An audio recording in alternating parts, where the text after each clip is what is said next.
YouTube சேனலில் உங்களை பேஜில் வந்துருக்கோம். ரொம்ப மகிழ்ச்சி. இப்போது நானும் வந்து சினிஃபீல்டில் தான் இருக்கேன்.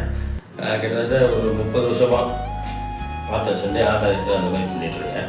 அது இல்லாமல் ஆக்டிங் அதுவும் பண்ணிகிட்ருக்கேன். இப்போ வந்து நீங்கள் அந்த மாசாணி அப்படிங்கிற ஒரு படம் நல்லா வெற்றிகரமாக போச்சு. இன்றைக்கும் டிவியில் போட்டுருக்காங்க. கண்டிப்பாக. அடுத்து வந்து டெல்லி மாப்பிள்ளைன்னு சொல்லிட்டு படம் பண்ணியிருக்கீங்க. கில்லி மாப்பிள்ளைன்னு பண்ணியிருக்கீங்க. அது இன்னும் ரிலீஸ் ஆகல இல்லைங்களா? இப்போது அடுத்த மாதம் ரிலீஸ் சென்சார். ஓகே ஓகே, அது ரொம்ப சந்தோஷம். அதுவும் வெற்றிகரமாக போகட்டும். கண்டிப்பாக. உங்களுடைய அனுபவத்தை சொல்லுங்கள் சார். அனுபவம் அப்படின்னு சொன்னாக்கா நான் மாசாணியிலேருந்து தான் சொல்லணும். ஆமாம். என்ன மாசாணி படம் வந்து நான் பண்ணும்போது 13 பண்ணேன். 2013 அது ரிலீஸ் ஆச்சு. 12 அந்த படம் ஆரம்பிச்சிட்டோம். அந்த படம் வந்து ஒரு சக்ஸஸான ஒரு படமாக அமைஞ்சது. அதுக்கான காரணம் கேட்டிங்கன்னா ஒரு நல்ல ப்ரொடியூசர் அமைஞ்சார். அந்த வகையில் அந்த படம் வந்து பண்ணோம். அதுக்கு முன்னாடி வந்து நான் கிட்டத்தட்ட என்னுடைய ஒரு இளமை காலத்தில் ஒரு 82 வாக்கில் நான் நாடகங்கள் பண்ணிகிட்டு இருந்தேன். சேலம் மாவட்டத்தில் எங்கள் ஊரில் ஒரு கோயில் திருவிழாக்களில் நாடகங்கள் பண்ணிகிட்டு இருந்தேன். அந்த நாடகங்கள் பண்ணிகிட்டு இருக்கும்போது எனக்கு கிடைச்ச ஒரு சின்ன சின்ன ஒரு அனுபவங்கள் தான் அப்படியே திரைத்துறைக்கு என்னை தள்ளிவிட்டது. இங்கே வந்து இப்போ மாசாணிங்கிற ஒரு வெற்றி படத்தை நான் எடுத்தேன். சார், இப்போ 2013 வந்து மாசாணி படம் வந்தது. ஆமாம். ஆனால் அந்த படம் வந்து அப்புறம் தான் ஆர்ஆர் படத்தில் நிறைய பேர் அதே மாதிரி டைப்பில் எடுக்க ஆரம்பிச்சிட்டாங்க. இப்போ அந்த ஆர்ஆர் மாசாணி படத்தை பற்றி கொஞ்சம் அனுபவத்தை சொல்லுங்கள் சார். கண்டிப்பாக. இப்போ மாசாணி படத்தினுடைய அனுபவத்தை சொல்லணும் அப்படின்னா எனக்கு வந்து ஒரு படம் பண்ணணும் அப்படிங்கிற எண்ணம் வந்து ரொம்ப காலமாக இருந்துட்டு இருந்தது. நாங்கள் அதுக்கான ஒரு நண்பர்களெல்லாம் சேர்ந்து ஒரு படத்தை ஆரம்பிக்கலாம்னு பார்த்தோம். அப்போ வந்து இந்த மாசாணிங்கிற அந்த கதையை வந்து நான் பண்ணணும் அப்படின்னு நினச்சேன். இந்த கதையை பொறுத்த வரைக்கும் நான் வந்து ஒரு சிறுகதையாக நான் எழுதியிருந்தேன். ஒரு சிறுகதைன்னா ஒரு சாதாரண ஒரு பைத்தியக்காரி வந்து ஒரு கோயிலுக்குள்ளே போகும்போது ஒரு ப்ரெக்னென்ட் ஆனவன் அவளை பிடிச்சி தள்ளி விட்டுருவாங்க. அதை பார்த்துட்டு அந்த ஸ்தபதி வந்து அந்த பொண்ணுக்கு உதவி பண்ணி அவள் பெற்ற குழந்தைய வந்து வளர்த்து அந்த கோயில் ஒரு சிலை செய்யக்கூடிய ஒரு ஸ்தபதியாக மாற்றுவார் அப்படிங்கிறது அந்த சிறுகதை. அதை தான் நம்ம டெவலப் பண்ணி பண்ணணும் அப்படின்னு சொல்லிட்டு வந்து ஸ்கிரிப்ட் பண்ணிட்டோம். ஸ்கிரிப்ட் பண்ண பிறகு எங்களுக்கு என்னென்னா சினிமா அப்படிங்கும்போது அது ஒரு பெரிய பொருட்செலவில் பண்ண வேண்டிய ஒரு கட்டாயம். அந்த பொருளாதாரம் எங்ககிட்ட அப்போ வந்து நண்பர்கள் மூலிமா பண்ணுறதுக்கான ஒரு சூழல் இல்லை. அதனால அது ஒரு சின்ன தேடுதல் இருந்தது. அதில் வந்து ஸ்ரீகிரீன் ப்ரொடக்ஷன் சொல்லிட்டு MS சரவணன் சொல்லிட்டு ஒரு நல்ல ஒரு ப்ரொடியூசர் வந்து அமைஞ்சார். அதை வந்து ஆரம்பித்தோம். இந்த மாசாணி படத்தினுடைய அனுபவத்தை பற்றி நான் டீட்டெயிலாக சொல்லணுன்னா ஒரு படம் எப்படி எடுக்கணும், ஒரு படத்தை வந்து ஒரு ப்ரொடக்ஷன் எப்படி நடக்கணும் அப்படிங்கிறதுக்கு ஒரு உதாரணமாக அதை எடுத்துக்கலாம். ஒரு பாடமாக கூட நான் எடுத்துக்கலாம்.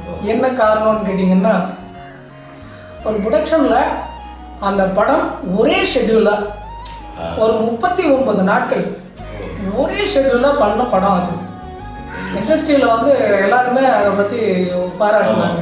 என்னென்னா ஒரு 10 நாள் பண்ணுவாங்க, அப்புறம் ஏதாவது ஒரு பிரச்சனை இருக்கும், கால்ஷீட்டு மற்ற ப்ராப்ளங்கள் இந்த மாதிரி நிறைய வரும். ஆனால் அதெல்லாம் எதுவுமே இல்லாமல் நாங்கள் பண்ணோம்.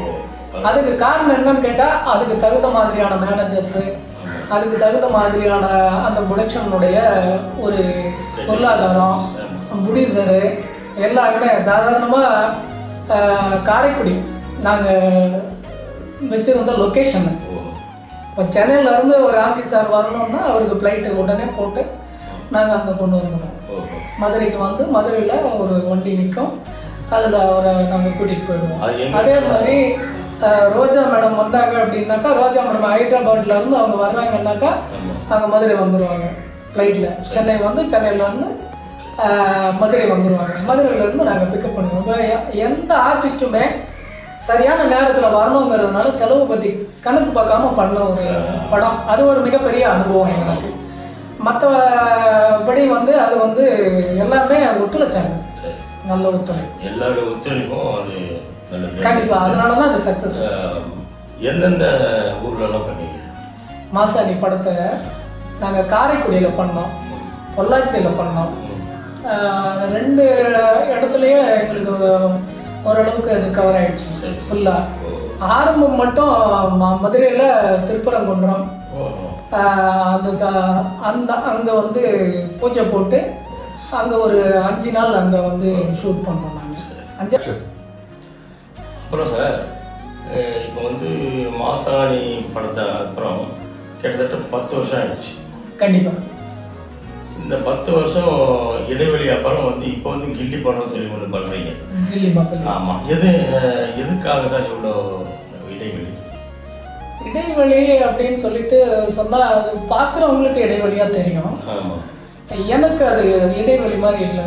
ஏன்னு கேட்டிங்கன்னா, நான் அதுக்கு இடையில் வந்துட்டு 2-3 படங்கள் வந்து கதைகள் எழுதினேன், கதையை அதை பற்றி பேசினேன்.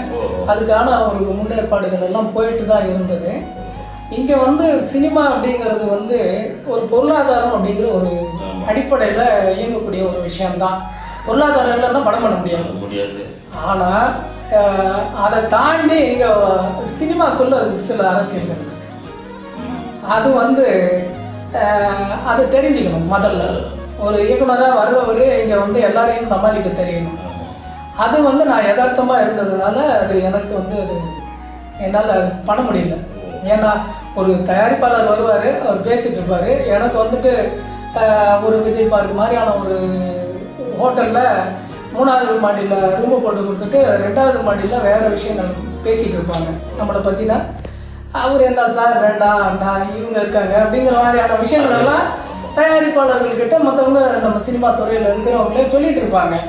அது வந்து என்ன காரணம் அப்படின்னா, அவங்களுக்கான ஒரு வேலை வாய்ப்புக்கான ஒரு வாய்ப்புக்காக அவங்க சொல்றது. ஆனால் அடுத்தவங்களை குறை சொல்லி யாரும் வாய்ப்பு வாங்க முடியாது. அப்படி வாங்கினாலும் அது ஒரு பெருசாக நினைக்காது. கண்டிப்பாக அந்த மாதிரியான சூழ்நிலைகள்னால தான் எனக்கு வந்து சில படங்கள் நானே வேணாம்னு சொல்லிட்டேன். ஒரு 3 படங்கள் என்னால் பண்ண முடியாதுன்னு நானே சொல்லி வேணாம்னு சொல்லிட்டேன். அதுக்காக ஒரு வருஷம் 2 வருஷம் நான் வந்து உழைச்சிட்டு கூட அதை வந்து அப்படியே ஒரு ஷூட்டிங் போகாமல் கைவிட்டுருக்கேன். இந்த படத்தை பொறுத்த வரைக்கும் இதுவும் வந்து எனக்கு வந்துட்டு 17 ஆரம்பித்த படம். ஆமாம். 17 அப்படின்னா மாசாணி 13 பண்ணோம். அதுக்கு இடையில வந்து ஒரு படம் வந்து ரெடி பண்ணோம். அது வேண்டான்னு விட்டுட்டேன். அதுக்கப்புறம் திரும்ப இந்த படம் திரும்ப வந்தது. வந்து அதை ரெக்கார்டிங்கோட நின்றுடுச்சு. அதே பிரச்சனை தான், நின்றுடுச்சு. அதுக்கப்புறமேல திரும்ப 2022 தான் ஷூட்டிங்கே ஆரம்பித்தாங்க. அப்போ 2022 ஆரம்பித்து இப்போ தான் முடிஞ்சிருக்கு. ஆமாம். இது தவிர மற்ற படங்கள்லாம் வந்து வசனம் எழுதுது, அதுதான் எனக்கு சர்வே. ஆமாம், அதுதான் நான் பண்ணிக்கிட்டு இருக்கேன். ஸோ நான் என்னுடைய பெயரையோ இதையோ நான் யூஸ் பண்ணுறது இல்லை. அதில் சிலருக்கு வந்து நான் பண்ணி கொடுப்பேன். நான் இப்போ கூட பண்ணி கொடுத்துட்டு தான் இருக்கேன். ஆமாம். இப்போ கில்லி மாப்பிள்ளைங்கிற படத்தை முடிச்சிருக்கேன். சென்சார் போயிருக்கு. அது அடுத்த மாதம் ரிலீஸ் ஆகிடும். இப்போ இது வரைக்கும் என்ன வந்துட்டு நீங்கள் என்னுடைய அனுபவத்தை பற்றி கேட்டுட்டு இருந்தீங்க. நான் உங்களுக்கு கேட்குறேன், நீங்கள் சினிமாவில் எவ்வளோ பெரிய ட்ராவல் பண்ணியிருக்கீங்க. ஸோ உங்களுடைய அனுபவம் என்ன? சார் கிட்டத்தட்ட 40 வருஷமாகவே பண்ணிகிட்ருக்கேன். என்னென்னா இப்போது நம்ம வந்து படம் பண்ணிகிட்ருக்கோம், ஒர்க் பண்ணுறோம், நேர்மையாக ஒர்க் பண்ணுறோம், கஷ்டப்பட்டு பண்ணுறோம். ஆனால் 10 பேர் தான் இதில் வந்து நல்லா சம்பாதிக்கிற அனுப்புவாங்க. மற்ற பேர்லாம் வந்து கஷ்டப்பட்டு தான் இருக்காங்க. ஒன்றும் இல்லை சார், இப்போ ஒரு படம் பண்ணோம், அதில் வந்து அந்த படத்தை முடிச்சுட்டாங்க, ரிலீஸ் ஆக போகுது. இது வரைக்கும் டெக்னீஷியனுக்கு படம் கொடுக்கல அந்த ப்ரொடியூசர். இப்போ இந்த மாதிரி தான் நிலைமை இப்போ இருக்குது. அதுதான் என்ன பண்ணுறதுன்னு புரியல. அரசியல், சமூகம், அது இதுன்னு சொல்கிறாங்க. எல்லாமே அப்படி தான் இருக்காங்க. நீங்கள் சொல்கிறது உண்மைதான். இங்கே என்னன்னு கேட்டிங்கன்னா, பணம் ஒரு 10 பேர் மட்டும்தான் சம்பாதிக்கிறாங்க, மற்றவங்க சம்பாதிக்கிறது இல்லைன்னு நம்ம சொல்கிறோம். இங்கே ஒரு கவர்ச்சி, இது ஆடியன்ஸ் மத்தியில் ஒரு சின்ன கவர்ச்சி. அதாவது திரைக்கு முன்னால் இருக்கிறவங்களை மட்டும்தான் அவங்க பார்க்குறாங்க. திரைக்கு பின்னாடி எவ்வளோ பேர் என்ன கஷ்டப்படுறாங்கங்கிறது அவங்களுடைய பார்வைக்கு போகிறதில்லை. அதை எந்த ஒரு ப்ரொடியூசரோ அல்லது மற்ற நடிகர்களோ இவங்கெல்லாம் உழைச்சாங்க இவங்கெல்லாம் அப்படின்னு சொல்லி முன்ன கொண்டு வந்து யாரையும் பெருசாக காட்டுறது. ஒரு சிலர் காட்டுவாங்க, சிலர் வந்து அதெல்லாம் வந்து பெருசாக காட்டுறதில்லை. தன்னை மட்டுமே முன்னிலைப்படுத்திக்கிட்டு தன்னுடைய நிலையை மட்டுமே உயர்த்திட்டு போகிற ஒரு சூழ்நிலை தான் இந்த சினிமாவில் இருக்குது.